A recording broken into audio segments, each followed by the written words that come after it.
Puji Tuhan. Selamat pagi Bapak Ibu Saudara-saudari yang terkasih dalam nama Tuhan Yesus Kristus. Apa kabarnya hari ini? Diberkati Tuhan.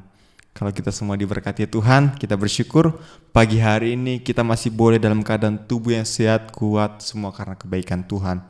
Tiba saatnya kita mendengarkan renungan firman Tuhan, sama-sama kita bersatu dalam doa. Kami mengucap syukur buat kebaikan Tuhan pada saat pagi hari ini. Kalau kami umat-Mu boleh datang bersekutu kepada Tuhan, kami mau mendengarkan renungan firman Tuhan. Berkati setiap hati dan pikiran kami untuk kami boleh diisi oleh kebenaran firman Tuhan. Bahkan kalau ada kuasa-kuasa kegelapan yang mencoba mengalihkan pikiran dan hati kami untuk kami hilang fokus daripada kebenaran firman Tuhan, kami tolak, kami usir tengking dalam nama Yesus. Roh Kudus yang memberikan pengertian kepada kami sehingga kami boleh mengerti apa yang menjadi kehendak Tuhan dalam setiap kehidupan kami. Terima kasih Bapa, terima kasih Tuhan Yesus. Mengucap syukur dalam nama Tuhan Yesus Kristus. Haleluya. Amin. Haleluya. Puji Tuhan. Hari ini tema yang mau saya bawakan dalam renungan kita yaitu tentang melayani seperti Yesus. Haleluya.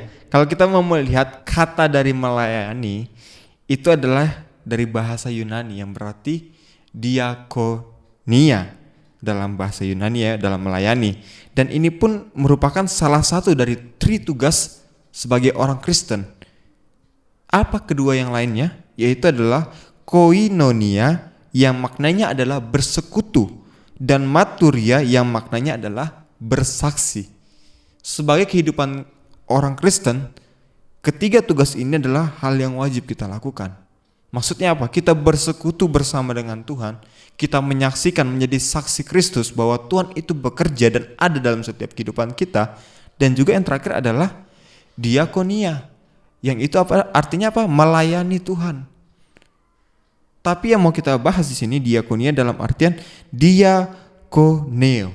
Melayani seperti Yesus. Dalam Matius pasal yang ke-20 ayat yang ke-28, kita lihat dulu ayatnya. Begini firman Tuhan katakan. Matius 20 ayat yang ke-28, sama seperti anak manusia datang bukan untuk dilayani, melainkan untuk melayani dan untuk memberikan nyawanya menjadi tebusan bagi banyak orang. Puji Tuhan. Mengapa saya katakan diakoneo? Karena bahasa melayani di sini itu berbicara tentang pengabdian. Melayani bukan hanya sekedar ketika kita memberikan, kita sudah sampai di situ saja. Tapi di sini berbicara tentang pengabdian kita kepada Tuhan. Dan Yesus pun berbicara, dikatakan di ayat yang ke-28, sama seperti anak manusia datang bukan untuk dilayani, melainkan untuk melayani. Untuk melayani dan untuk memberikan nyawanya. Berbicara tentang memberikan nyawa, berarti dia memberikan semua kehidupannya. Berbicara tentang, tadi saya katakan apa? Bagaimana kita mempersembahkan hidup kita kepada Tuhan. Melayani seperti Yesus.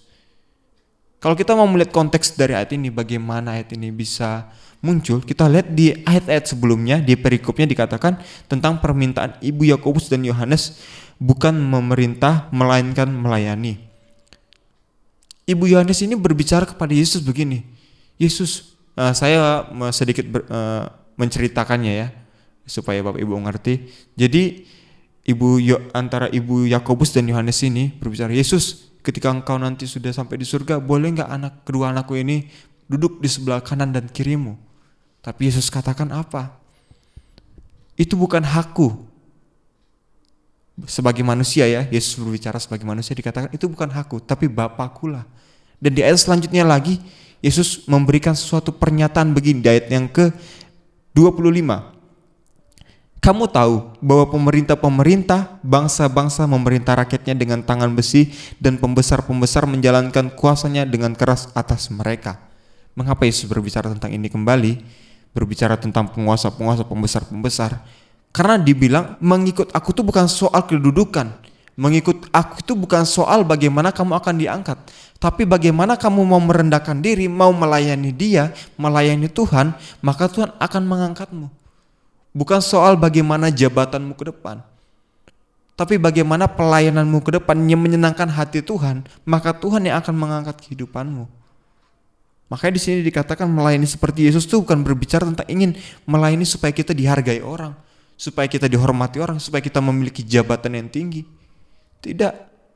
Itu berbicara tentang pengabdian kita kepada Yesus. Maka ketika kita sudah mengabdikan diri kita kepada Tuhan, kita mempersembahkan diri kita kepada Tuhan, di ayat dikatakan selanjutnya apa? Dikatakan begini, maka barang siapa ingin menjadi besar di antara kamu, hendaklah ia menjadi pelayanmu. Dan barang siapa ingin menjadi terkemuka di antara kamu, hendaklah ia menjadi hambamu. Artinya apa? Kita melayani dulu untuk Tuhan, maka Tuhan akan mengangkat kita tinggi. Dan endingnya apa? Bukan hanya di dunia ini kita akan diangkat Tuhan, tapi ketika kita sudah mencapai di akhir hidup kita. Kalau bahasa Inggrisnya saya dengar kemarin, human destinasi. Ya. Artinya perjalanan akhir hidup seseorang. Perjalanan akhir hidup orang itu akan ditentukan di situlah. Ketika kita mau melayani Tuhan dengan pengabdian diri kita kepada Tuhan, maka kita akan diselamatkan oleh Tuhan. Kita akan bersama-sama dengan Tuhan. Makanya Yesus katakan tadi, bukan hakku untuk mendudukan di sebelah kiri atau di sebelah kanan, tapi Bapa. Makanya dikatakan, barang siapa yang mau menjadi terbesar, dia harus melayani. Yang mau menjadi terkemuka, dia harus mau, menjadi hamba.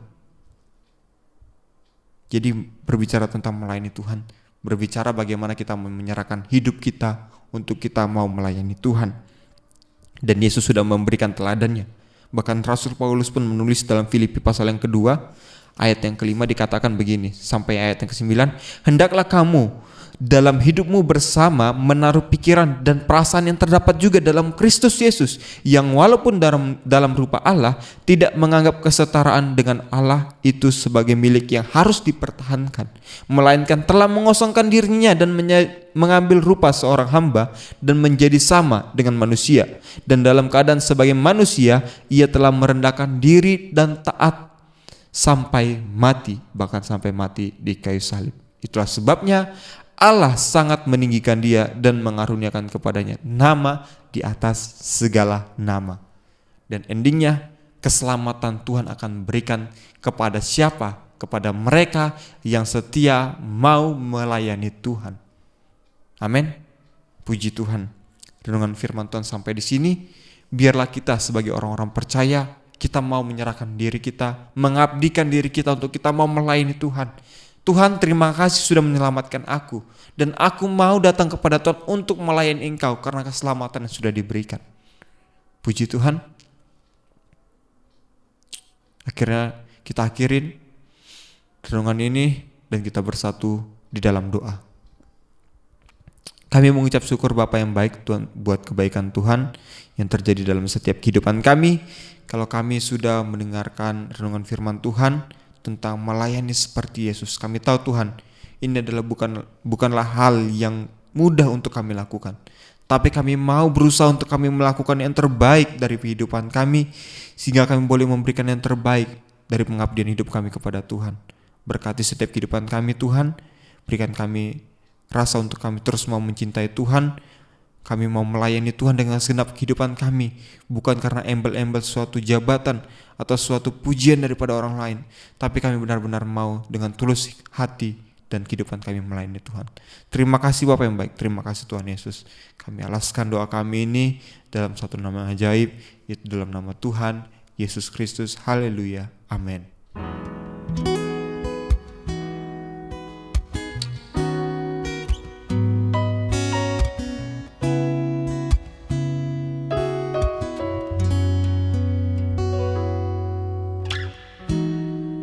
Hampiri tatamu,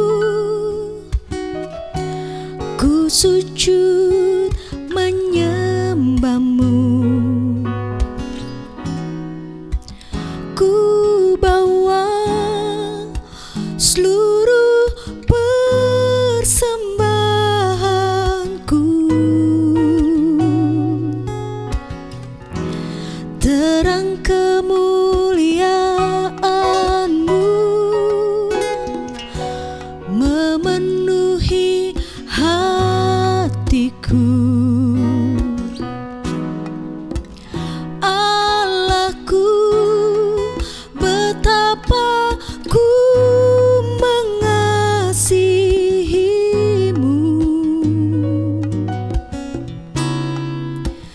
Ia